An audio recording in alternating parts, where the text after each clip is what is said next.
A reforma tributária foi aprovada em 2023, ela começa a ser implementada em 2026 e passa a valer integralmente em 2033 e muita coisa vai mudar, vai ter unificação de impostos, criação de novas alíquotas, você vai ter mudança na parte de sucessão, então isso vai impactar muita gente. Para falar sobre esse assunto que é mega importante, afinal de contas é necessário se planejar para esse tipo de mudança, eu trouxe aqui no canal Giovana Naia, ela é sócia da Portfel, responsável pela área de Wealth Planning no atendimento de grandes fortunas, advogada e professora especialista em planejamento sucessório e tributário, pra gente bater um papo e descobrir se vai ser bom ou ruim.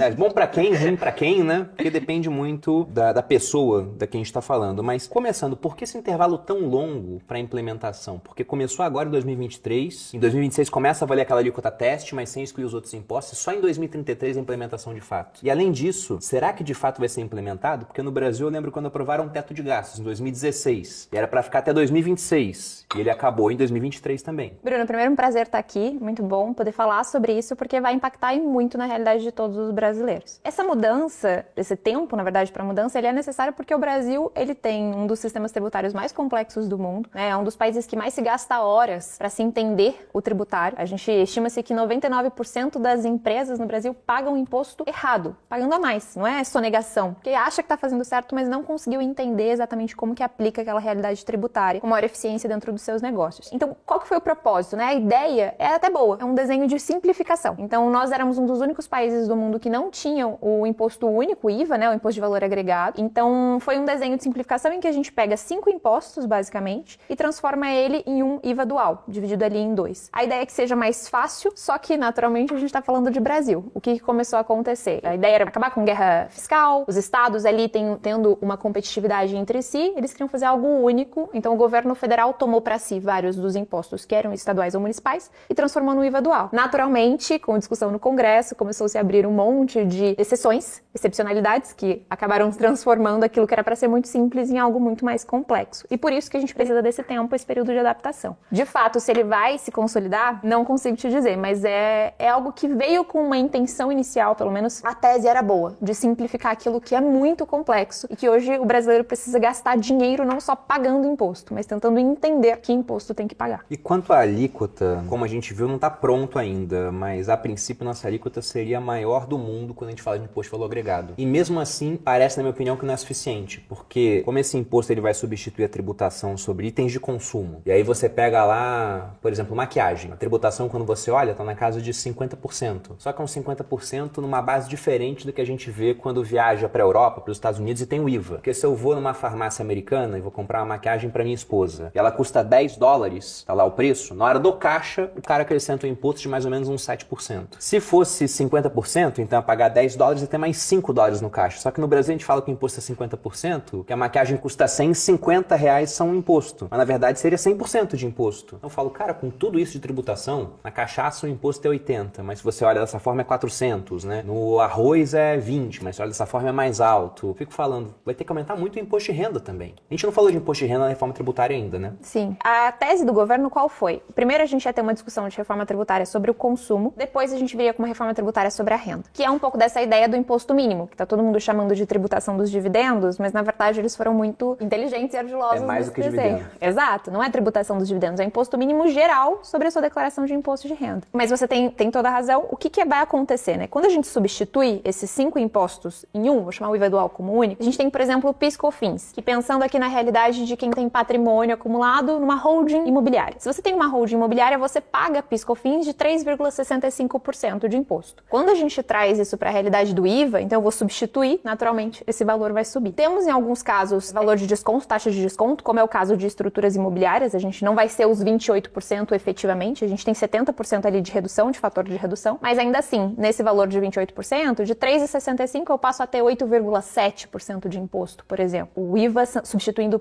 o PIS e a COFINS. Então, de fato, em alguns lugares a gente não está identificando essa equalização, mas em outros desenhos de outras empresas, aquilo que se pagava 3,5%, 65%, eu vou mais que dobrar a tributação. Então é algo que vem ali tentando equalizar, mas que vai judiar bastante de quem não se preparar. E de fato vai haver uma simplificação na sua visão? Ou essa série de associações criadas, imposto do pecado, um monte de isenções para setores que conseguem fazer lobby lá no Congresso, vão deixar a reforma que tinha esse objetivo, na verdade, olha, não vai mudar tanta coisa assim em termos de complicação? Vai mudar bastante coisa, não vai ser a simplificação que se defendeu a tese inicial, mas sim, vai mudar, vai simplificar bastante coisa. E é um lugar, eu acho, que é uma excelente oportunidade ao mesmo tempo, porque todo mundo vai sair da base zero. Então, todo mundo está desenhado dentro de planejamento tributário, considerando os impostos atuais. Então, todo mundo vai sair dessa base zero buscando novas alternativas. É um excelente momento para o mercado buscar e ir atrás ali dentro desse desenho de concorrência, mais eficiência para se destacar no mercado. Pensando agora nos impostos que a gente tem hoje e o que nós teremos, né? O que muda então, por exemplo? O que deixa de existir? E você falou que a gente vai ter esse IVA dual, né? IBS e CBS, que são os nomes, né? Exato. E mais o imposto do pecado também? Ele está dentro desse desenho, uma majoração. Tá. Então a gente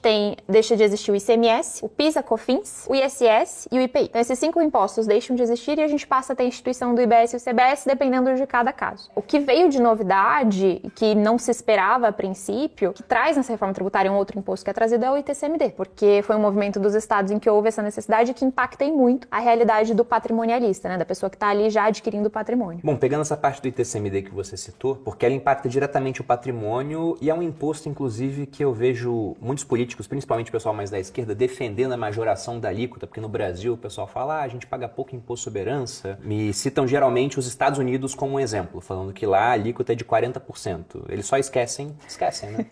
De citar que isso não é para o cidadão americano, é para mim que estou investindo lá. E para o americano em si, os estados dão isenções milionárias, então é muito raro o americano pagar esse imposto. E também não citam, a Suécia é o exemplo de socialismo que deu certo, que eles falam, né? Não tem ITCMD lá, por exemplo, não tem imposto sobre herança. Vários outros países tiraram, porque basta uma família ter passado pelo processo para saber o quanto esse imposto ele é deletério e destruidor de riqueza. Na pandemia, por exemplo, aqui no estado de São Paulo, se discutiu aumentar a alíquota do ITCMD com todo mundo morrendo. Sendo que aí você pega uma família onde, por exemplo, o chefe da casa, que é quem mais traz renda, vem a falecer. Então a família já tem menos renda, o patrimônio dela costuma ser imobiliário, e agora para ter acesso a um patrimônio que já é deles, eles vão ter que pagar o ITCMD de 4%, mais contratar advogado, mais custo de inventário, e essa conta vai chegar facilmente nos 20%, uns 200 mil para ter acesso a 1 milhão. Eles não têm o dinheiro, eu vou ter que pedir para o juiz para vender o apartamento às pressas para poder quitar a conta, então você destrói muito valor. E como você disse, os estados estão se movimentando para ter mais liberdade para aumentar o ITCMD. Por que isso está acontecendo? Eles estão querendo compensar alguma perda de arrecadação com a reforma. E para onde é que a gente vai com esse aumento de alíquota? E também não é só aumento de alíquota, né? Como é que vai ser a questão da incidência dessa alíquota sobre o patrimônio? Perfeito, Bruno. Em Portugal, por exemplo, não existe ITCMD de pai para filho. Então, assim, é algo que existe, por exemplo, se você quiser fazer uma doação para um terceiro, alguma coisa do tipo. Mas entende-se, de fato, que o patrimônio acumulado não tem essa transferência. Então é muito conveniente o que eles falam de pegar uma alíquota isolada e defender como se o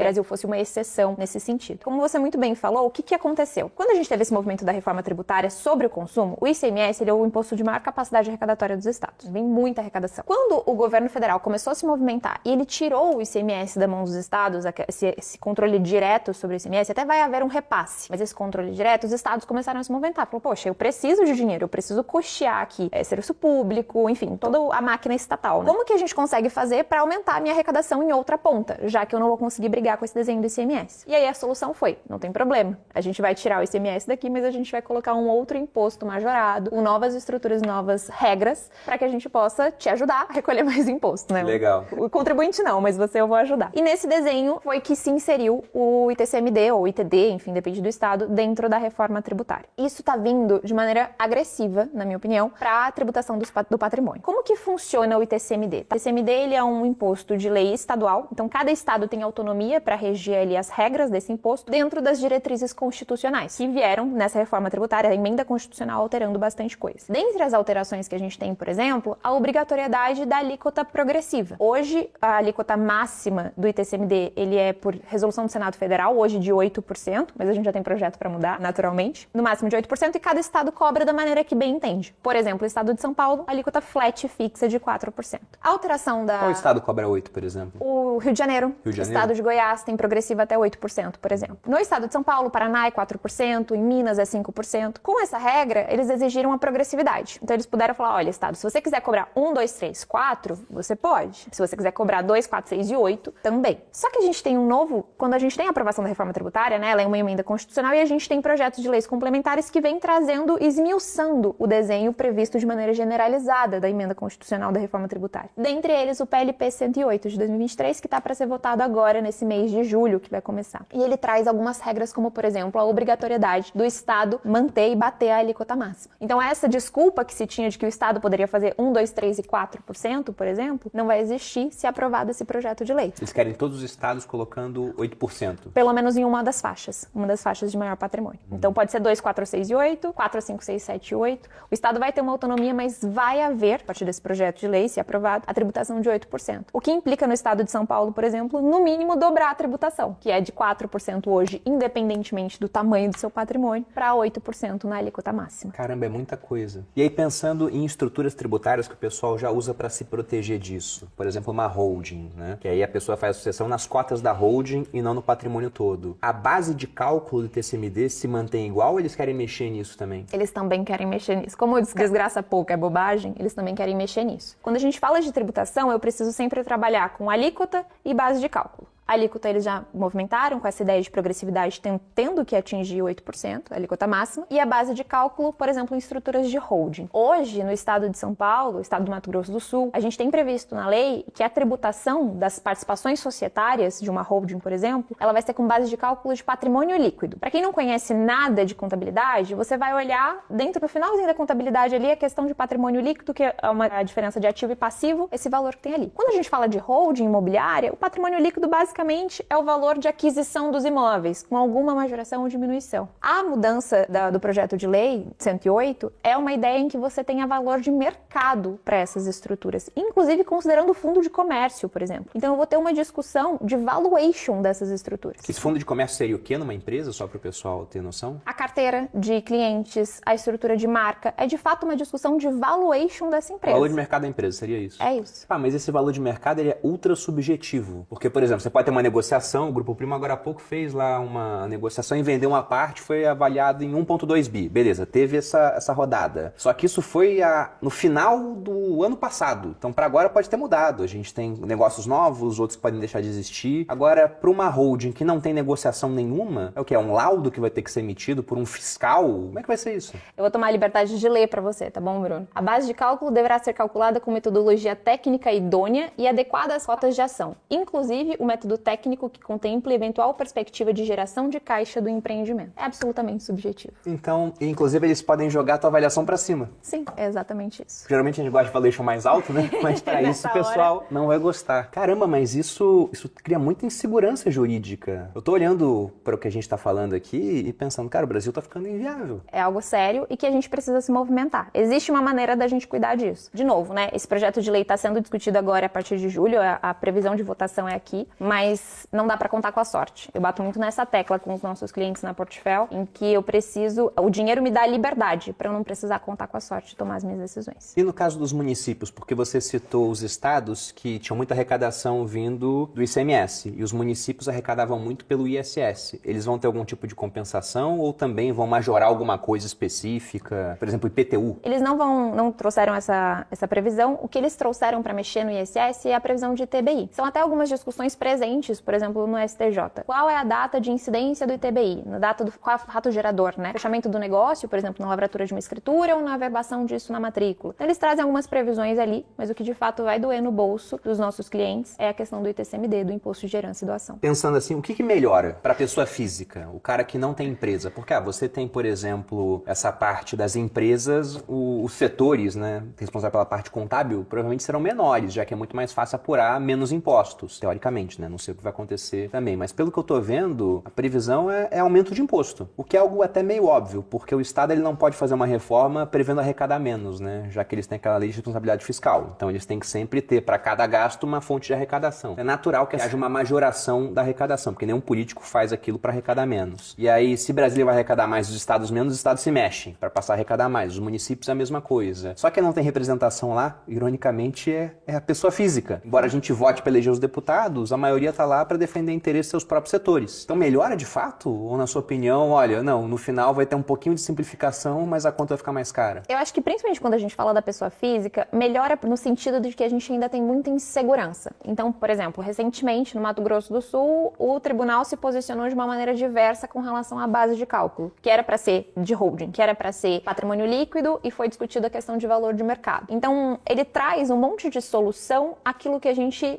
busca a resposta no judiciário muitas das vezes. Mas é a majoração de imposto e isso é ruim, principalmente quando a gente pensa no Brasil, pensando em patrimônio, que, como você muito bem falou no começo, o patrimônio é muito imobilizado. As pessoas não têm liquidez. Nós temos casos e quem trabalha com essa estrutura, com essa parte de inventário, sucessão, a gente conhece pessoas em uma cidade pequena, são especialistas em adquirir imóveis de inventário, porque tem conflito, tem questão de condomínio civil. Então, quando eu tô falando de um imóvel, não tem maioria. Se você e a Malu somos donos de um imóvel, não existe você e Malu querem vender e eu não quero. Eu preciso que os três queiram vender. Preciso de unanimidade. Então, isso acaba trazendo muito conflito. E aí, naturalmente, eu preciso de dinheiro, eu tô conflitado. Quando eu tenho essa discussão, o imóvel vai ser vendido a preço de banana. A gente tem compradores especialistas em aproveitar, né? Enquanto uns choram, outros vendem lenço. Então, traz essa vantagem de uma simplificação e previsibilidade daquilo que a gente tem discutido muito no judiciário, mas eu não acho que isso compense o aumento significativo de imposto que a gente vai ter no próximo ano. Bom, tem um outro ponto que eu vi também que eu queria saber a sua opinião, porque pegando lá e montando esse roteiro para gravar o vídeo, a gente achou que agora vai ser possível responsabilizar bancos, cartórios, corretoras e até familiares por doações ou heranças não declaradas. O que isso muda na prática para quem está organizando o seu patrimônio? Agora, o projeto de lei, pelo menos, ele traz essa proposta de responsabilidade solidária para, por exemplo, instituições financeiras. Então, não basta aquilo que você tem que fazer, que você tem que estar em compliance, e a gente vai ter instituições financeiras exercendo aquele papel que seria do fiscal, trazendo essa obrigatoriedade do cumprimento. Então, isso trava muito essa liberdade do investidor, porque às vezes a gente não está falando aqui de sonegação, às vezes eu tenho uma movimentação que eu quero fazer, que é lista, que está regular, mas que eu vou ter que apresentar, porque a instituição financeira vai ter responsabilidade solidária sobre aquilo, então ela vai fechar o cerco, vai aumentar a burocracia, enfim, aquilo que a gente já está um pouquinho acostumado de ver no Brasil ainda mais. Meu Deus, cara, muito desanimador. E, bom, pensando no cara que já tem uma holding, né, que é o caso de vários clientes nossos que fazem isso pensando em proteção, o que vai mudar, assim? Vai ficar melhor a estrutura, vai ficar mais cara? Por exemplo, vai valer a pena desfazer? Ou é interessante fazer antes das mudanças? O que a gente tem feito com os nossos clientes, Bruno? Trazido eles para a mesa para a gente discutir cada caso. Tem casos que ainda faz muito sentido a gente ter a estruturação de holding, tem casos que não tanto, e tem casos que, além de fazer sentido a estruturação de holding, faz sentido uma movimentação sucessória agora, no momento zero. Porque é mais barato ter CMD. Exatamente. Se esse projeto de lei for aprovado, que a gente vai ter essa votação agora, ele passa a valer a partir de 1º de janeiro do ano que vem. Eu ainda tenho uma janela de oportunidade para me movimentar. A gente fala muito na Portfólio que nós não gostamos de market timing, mas quando a gente fala de tributário, a gente precisa aproveitar as janelas de oportunidade. Então, quem estiver se movimentando agora, fazendo esses processos de doação, está se aproveitando da alíquota atual. Isso é muito eficiente. E pretende mudar para a Previdência, aquela questão de que Previdência não entra em inventário, não paga ITCMD? Isso foi colocado em pauta, mas já foi retirado. Eu acredito que isso não vai voltar para a pauta, porque quando a gente fala de previdência, é um cenário muito sensível no Brasil, né? A gente tem... Previdência é um ponto que mexe muito também nos bolsos dos mais pobres. Então, eu acredito que não vai voltar. Eles tentaram fazer a instituição do IOF agora, né? Que era de 5% no aporte, que até entraria um pouco em discussão sobre usar a previdência como planejamento sucessório.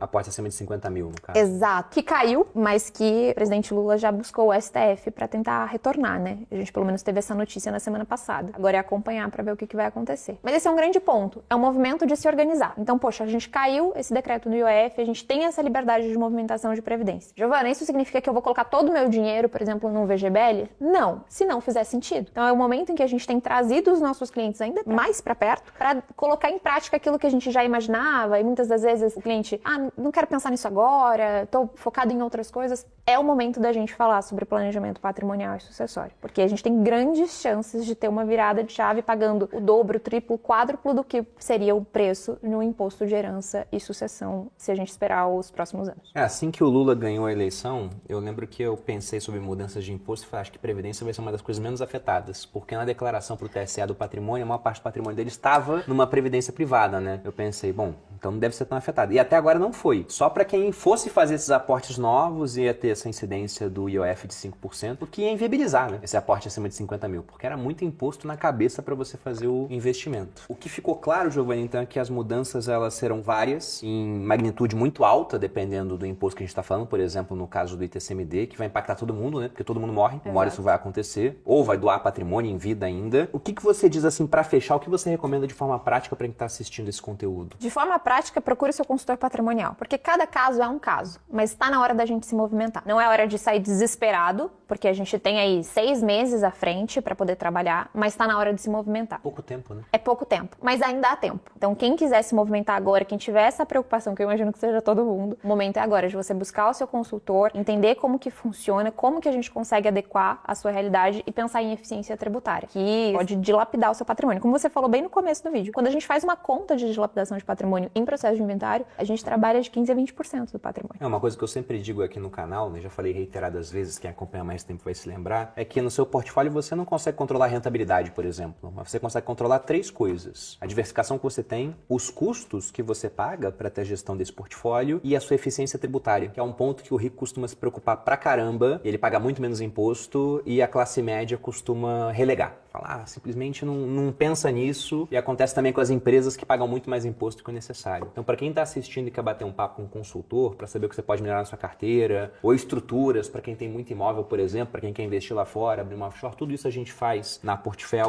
Para grandes fortunas, a Giovana está à frente, então para quem quiser ter esse tipo de conversa, eu vou deixar um link aqui na descrição, vocês podem preencher o formulário e um consultor entrará em contato com você. Algo mais você acha que a gente tem que abordar aqui, ou por hora já tá bom de boas notícias, né? É isso, acho que por hora já tá bom de não tão boas notícias, infelizmente. Mas o recado principal de movimento é necessário. Perfeito. Quando mudar imposto de renda, a gente faz um outro vídeo triste sobre como é que vão ficar as novas alíquotas, etc, né? Porque é uma outra fase da reforma que vai mexer na renda. Isso vai acontecer. Provavelmente outro governo já, né? Não sei se outro governo de fato ou a continuação desse governo, mas não nesse mandato. Já tá chegando um ano de eleição, não vão mexer mais nisso. É o que eu espero. Bom, Giovana, muito obrigado. Sempre um prazer recebê-la. Obrigada pelo convite. Para quem assistiu, nosso muito obrigado pela audiência e um grande abraço e até a próxima.